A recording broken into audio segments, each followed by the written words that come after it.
इस क्वेश्चन में क्या दिया है हमें, की is pressed for a long time. तो आफ्टर लॉन्ग टाइम जब की प्रेस्ड रहेगा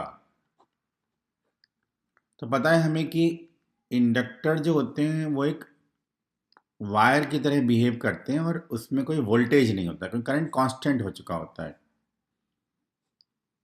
तो ये एक सिंपल वायर की तरह बिहेव करेंगे, तो इनको आप ऐसे भी ड्रॉ कर सकते हैं, सिंपल वायर्स। तीनों रेजिस्टेंस बराबर हैं और एक बार अगर वो सिंपल वायर्स बन गए तो तीनों पैरेलल में आ जाएंगे, आर आर और आर पैरेलल में। तो इसका मतलब है आर बाई थ्री, तो करंट आ जाएगा E upon R by three और फिर वो इधर चला जाएगा ई बाय आर, फिर आगे जाएगा टू ई बाय आर, फिर यहाँ चला जाएगा ई बाय आर, फिर आगे जाएगा ई बाय आर, यहाँ जाएगा नीचे की तरफ ई बाय आर। इसी को आई कहा गया है। Current through resistance R1 on the right extreme is measure to be I. तो आई का मतलब क्या है, ई बाय आर डाउन। अब just after opening the switch, तो स्विच ओपन करते ही क्या होगा,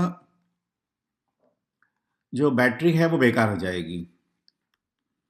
और इंडक्टर की प्रॉपर्टी क्या होती है कि उसमें करंट इमीडिएटली चेंज नहीं हो सकता।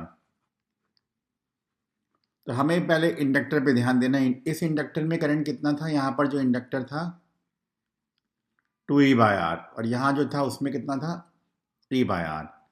तो वो रहेगा टू ई बाय आर और ई बाय आर ही। Current through inductor cannot change instantly, तो फिर ये एक रास्ता है, तो ई बाय आर ही रहेगा। और ई बाय आर आगे गया है तो इसमें ई बाय आर होगा, तो फिर इसमें कितना आ जाएगा, टू ई बाय आर। तो ये आई था। तो आई डाउनवर्ड इन आर वन, अभी भी क्या है, ई बाय आर मतलब आई डाउनवर्ड ही है, आई हो गया, ये हो गया two I. I downward in R one, I downward in R two, two I upward in R three. तो ये सारे ऑप्शन अपने एकदम सही बैठ गए।